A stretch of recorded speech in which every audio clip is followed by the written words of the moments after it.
पूनम विजयपूर गावात रिक्षा चालवत होती. ती गर्भवती होती. 2 महिन्यांपूर्वीच एका अपघातात तिच्या पतीचा मृत्यू झाला होता, ज्यानंतर घराची सगळी जबाबदारी पूनमवरच आली होती. तिच्या घरी तिच्यासोबत फक्त तिची सासू कमला राहत होती. पूनमची सासू तिला खूप त्रास द्यायची, पण तरीही ती काही न बोलता सगळं सहन करायची. पूनम मा दुर्गेची भक्त होती. काही झालं तरी ती मा दुर्गेची पूजा केल्याशिवाय घराबाहेर पडत नसे. ती स्टेशनवर आपला रिक्षा लावायची. तेथून जे प्रवासी मिळायचे त्यांना ती त्यांच्या ठिकाणी सोडून यायची. सकाळपासून रात्रीपर्यंत पूनम रिक्षा चालवायची. त्यावरून कसाबसा तिचा गुजारा चालू होता. एके दिवशी रात्री पूनम जेव्हा घरी परतली तेव्हा, सासूबाई, हे घ्या आजची कमाई. बस एवढीच? दिवसभराची एवढीच कमाई? हो सासूबाई, आज इतकीच कमाई झाली आहे. आज प्रवासीच फार कमी मिळाले. काय तू मला मूर्ख बनवतेस? पैसे लपून स्वतःसाठी आणि पोटातल्या लेकरासाठी ठेवतेस आणि सांगतेस एवढीच कमाई झाली आहे. नाही सासूबाई, मी जे काही कमावते मी ते तुम्हालाच देते. माझ्याकडे मी एक पैसाही ठेवत नाही. मग दुसऱ्या दिवशी पूनम आपला रिक्षा घेऊन निघाली, पण त्या दिवशी तिला एकही प्रवासी मिळाला नाही. अरे बापरे, सकाळपासून संध्याकाळ झाली, आज एकही प्रवासी मिळाला नाही. आज घरी जेवण कसं होणार? मी कसंबसं उपाशी राहीन, पण माझ्या पोटात वाढत असलेल्या लेकराचं काय करू? त्याला मी उपाशी कसं ठेवू? नको नको, निदान एक तरी प्रवासी मिळायलाच हवा, नाहीतर आज आपल्याला उपाशीच राहावं लागेल बाळा. अरे, असं वाटतं की त्या बाबूसाहेबांना कुठेतरी जायचं आहे. अहो बाबूसाहेब, तुम्हाला कुठे जायचं आहे? हो, जायचं तर आहे. चला ना, मी तुम्हाला सोडते. नाही, माझा ड्रायव्हर गाडी घेऊन येतोय, मी रिक्षाने जाणार नाही. हे ऐकून पूनम खूप दुःखी होते. त्या दिवशी पूनमला एकही सवारी मिळत नाही. तिला रिकाम्या हातानेच घरी परतावं लागतं. अगं, मला काय बघतेस? दे आजची कमाई. सासूबाई, आज मला एकही सवारी मिळाली नाही, म्हणून मला रिकाम्या हातानेच यावं लागलं. खोटं बोलतेस तू माझ्याशी? सगळी कमाई स्वतःकडेच ठेवायची आहे तुला. थांब, आता मी तुला धडा शिकवते. मग कमला काठीने पूनमला मारू लागते. सासूबाई, नका मारू मला. मी खरंच सांगते, आज खरंच मला एकही प्रवासी मिळाला नाही. मी काय करू शकते? नका मारू सासूबाई. पण कमला तिचं एकही शब्द ऐकत नाही आणि तिला जोरात मारते. खरं तर हा ऑटो रिक्षा पूनमचा नवरा अमित याचा होता. तोच हा रिक्षा चालवायचा, पण त्याच्या मृत्यूनंतर पूनम तो रिक्षा चालवून संसार चालवू लागली. आपल्या पतीची आठवण काढून पूजा खूप रडू लागते, पण ती काहीही करू शकत नव्हती. सासूच्या जुलमापुढे ती अगदी लाचार होती. अशा रीतीने तिचा प्रत्येक दिवस जात होता. तिच्या सासूला तिची अजिबात दया येत नव्हती. मग दुसऱ्या दिवशी सकाळी पूनम मा दुर्गेच्या मंदिरात जाते. मा दुर्गेला ती म्हणते, हे मा दुर्गे, या जगात माझं तुझ्याशिवाय दुसरं कोणीही नाही. माझ्या या लेकराची काळजी तुम्हालाच घ्यावी लागेल. मा, या बाळाला काही त्रास होऊ देऊ नका. मा, याची काळजी घ्या आई. आणि मग ती नेहमीप्रमाणे आपलं ऑटो रिक्षा घेऊन कामावर निघते. स्टेशनवर जाऊन ओरडून ओरडून प्रवासीला हाक मारू लागते. या हो, माझ्या रिक्षामध्ये बसा. कुठे जायचं आहे तुम्हाला? मी तुम्हाला तुमच्या त्या ठिकाणी पोहोचवते. या माझ्या ऑटो रिक्षात बसा. तेवढ्यात तिला एक बाई दिसते, जी ऑटो रिक्षाचीच वाट पाहत उभी असते. पूनम तिच्याकडे जाऊन म्हणते, या हो दीदी, कुठे जायचं आहे तुम्हाला? माझ्या रिक्षात बसा, मी तुम्हाला पोहोचवते. मग ती बाई म्हणते, अगं, तू तर गर्भवती आहेस, या अवस्थेत काम करतेस, तुला काही त्रास होत नाही का? मग पूनम म्हणते, मी गरीब आहे दीदी. जर माझ्या त्रासाकडे बघत बसले तर कमावणार कसं आणि कमावलं नाही तर खाणार कुठून? माझ्या लेकराला या जगात आणण्यासाठीच मी हे सगळं करत आहे. त्याला मी उपाशी ठेवू शकत नाही दीदी. त्या बाईच्या डोळ्यात पाणी येतं. तुझ्याशी भेटल्यावर आज मला कळलं की आई होणं म्हणजे काय असतं. तुझ्या यातना बघून माझ्या डोळ्यात अश्रू आले. इतकं कठीण काम तू हसत हसत कसं काय करतेस? गरीब आहे ना दीदी, या सगळ्यांची सवय झाली आहे. माझी फक्त एकच इच्छा आहे, मा दुर्गेच्या कृपेने माझ्या लेकराचं नशीब बदलावं. त्याला माझ्यासारखं कष्टात जगावं लागू नये म्हणून मा दुर्गा सर्व काही ठीक करेल. तू इतकी चांगली आहेस, तुझ्यासोबत काही वाईट होऊच शकत नाही. तुझ्यासारख्या आईला माझा प्रणाम आहे. पूनम नम्रपणे म्हणते. अगं दीदी, हे काय करता? असं काही करू नका, या मी तुम्हाला सोडते. तेवढ्यात ती महिला पूनमच्या ऑटो रिक्षात बसते. अचानक पूनमला वेदना सुरू होतात. अगं, असं वाटतंय तुझ्या बाळणपणाची वेळ आली आहे. मी लगेच ॲम्ब्युलन्सला बोलावते.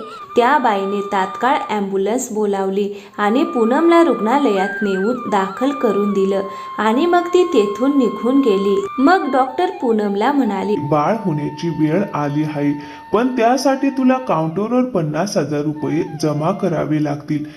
त्यानंतर आम्ही काही करू शकतो. डॉक्टरांनी पूनमला सांगितलं, 50,000. पण माझ्याकडे इतके पैसे नाहीत. मी खूप गरीब आहे. काहीतरी करा ना डॉक्टर साहेब, मी इतके पैसे देऊ शकत नाही. मग डॉक्टर म्हणाले, पैसे नाहीत तर एखादं लहान सहान दवाखान्यात जायला हवं होतं. आता आम्ही काही करू शकत नाही. तुझ्या घरच्यांना कळव आणि पैशांची सोय कर. पूनमने आपल्या सासूला फोन केला आणि सर्व गोष्ट सांगितली. अगं फोन ठेव, इतके पैसे मी कुठून आणू? पैसे काही झाडाला लागतात का? तिथेच पडून राहा. मी काहीही करू शकत नाही. तुझं आणि तुझ्या पोराचं ठेका मी घेतलेला नाही. चल ठेव फोन. कमलाने फोन ठेवला आणि तिला पाहायलाही आली नाही. पैसे न मिळाल्यामुळे पूनमला दवाखान्यातून बाहेर काढून टाकलं. ती रुग्णालयात बाहेर पडून राहिली आणि वेदनेने तडफडत होती. हे मा दुर्गे, हा कसला पापाचा प्रायश्चित्त घेत आहात माझ्याकडून? मी या वेदना सहन करू शकत नाही मा. माझं आणि माझ्या लेकराचं रक्षण कर आई, रक्षण कर. इतक्यात तीच महिला पुन्हा तिच्याकडे आली. अगं, तू इथे रस्त्यावर का बसली आहेस? मी तर तुला रुग्णालयात दाखल करून गेले होते ना. मग पूनम म्हणाली, काय करू दीदी, दवाखान्यात त्यांनी 50,000 रुपये मागितले. मी गरीब, इतके पैसे कुठून देणार? म्हणून त्यांनी मला बाहेर काढलं. तेव्हा ती महिला म्हणाली, चल माझ्यासोबत. याच्याजवळ मा दुर्गेचं एक मंदिर आहे, तिथे आपल्याला आश्रय मिळेल. पूनम त्या महिलेबरोबर मा दुर्गेच्या मंदिरात गेली आणि तिथेच तिनं एका मुलाला जन्म दिला. तो मुलगा पूर्णपणे निरोगी आणि तंदुरुस्त होता. हे मा दुर्गे, तुझे खूप खूप आभार. तू माझ्या लेकराला वाचवलत आई. तेव्हा आवाज आला. दुर्गा मा आपल्या भक्तांना कधी निराश करत नाही पूनम. पूनम चकित होऊन म्हणाली, अरे, पण मी तर तुम्हाला माझं नावच सांगितलं नव्हतं. पण तुम्हाला माझं नाव कसं माहिती? तुम्ही तर माझ्यासाठी साक्षात मा दुर्गाच बनून आलात. तुम्ही कोण आहात दीदी? इतक्यात एक चमत्कार झाला. तिथं तेज पसरलं आणि ती स्त्री मा दुर्गेच्या रूपात पूनम पुढे प्रकट झाली. पूनम आनंदाने म्हणाली, अरे, तुम्हीच तर मा दुर्गा आहात. माझं जीवन धन्य झालं मा. तुम्ही माझ्यासाठी इतकं केलं. मग मा दुर्गा म्हणाल्या, हो पूनम, मीच दुर्गा आहे. मी इतक्या वेळेपासून तुझी परीक्षा घेत होते.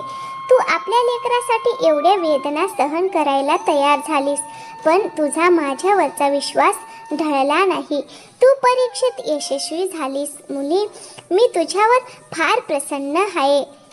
पूनम, मी तुला वरदान देते. आजपासून तुला कधीही कष्ट भोगावे लागणार नाहीत. तुझ्या आयुष्यात फक्त सुख आणि आनंद असेल. तुझ्याकडे कोणत्याही गोष्टीची कमतरता राहणार नाही. तुझा मुलगा सर्व गुण संपन्न होईल. जो कोणी तुला त्रास द्यायचा प्रयत्न करेल तो मूर्तीत परावर्तित होईल आणि 1 वर्षभर तसाच राहून तुझ्या घराची शोभा वाढवेल. तथास्तु. असं म्हणून दुर्गा माता तेथून अदृश्य झाल्या. पूनमच्या डोळ्यात आनंदाश्रू आले. दुर्गा माताच्या वरदानाप्रमाणे पूनमसाठी एक भव्य महाल उभा राहिला. त्यात सर्व सुख सोयी उपलब्ध होत्या. आता पूनमकडे कोणत्याही गोष्टीची कमतरता नव्हती. ती आपल्या लेकरासोबत त्या महालात सुखाने राहू लागली. पण ती ऑटो रिक्षा तिने टाकून दिला नाही, तर जपून आपल्या घरी ठेवून दिला. मग काही दिवसांनी कमलाला ही गोष्ट समजली की पूनमकडे खूप संपत्ती आली आहे. लालसेपोटी ती पूनमकडे आली. सुनबाई, हे काय झालं? मला त्या झोपडीत टाकून तू या महालात राहतेस आणि मला भेटायलाही येत नाहीस. मग पूनम म्हणाली, का सासूबाई, तुम्हीच तर म्हणालात तुमच्याकडे माझ्यासाठी आणि माझ्या लेकरासाठी काही नाही. जिथं जायचं तिथं जा असं तुम्ही सांगितलं होतं. मग आज का आला तिथे?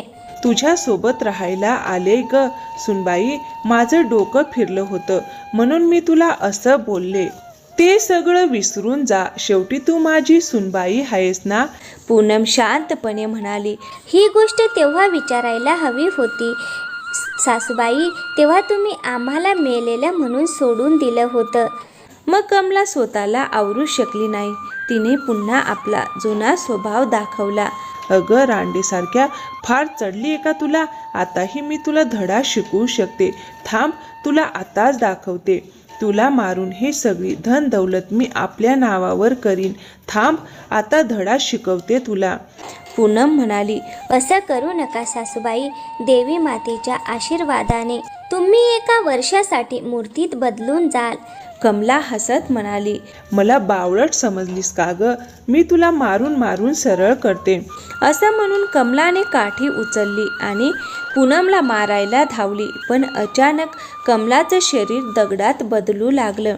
कमला घाबरून म्हणाली, अरे, हे काय होतंय माझ्यासोबत? पूनम शांतपणे म्हणाली, मी आधीच सांगितलं होतं पण तुम्ही माझं ऐकलं नाही. मा दुर्गेने स्वतः मला आशीर्वाद दिला आहे. जो माझं नुकसान करेल तो 1 वर्षभर मूर्ती बनून राहील. असं म्हणून कमलाचं शरीर एका सुंदर मूर्तीत परावर्तित झालं. ती हलू शकत नव्हती, पण आपली चूक आठवून डोळ्यात अश्रू ढाळत पश्चाताप करत होती. यानंतर पूनम आपल्या लेकरासोबत सुखाने राहू लागली. तर मित्रांनो, जर आपण देवावर विश्वास ठेवला तर देव कोणत्याही परिस्थितीत आपल्या भक्ताची मदत नक्कीच करतो. तर तुम्हाला आजची गोष्ट कशी वाटली कमेंट करून नक्की सांगा. आणि गोष्ट आवडली असेल तर व्हिडिओला एक लाईक करा. आणि हो, चॅनलवर नवीन असाल तर प्लीज चॅनलला सबस्क्राईब करायला विसरू नका. थँक्यू. धन्यवाद.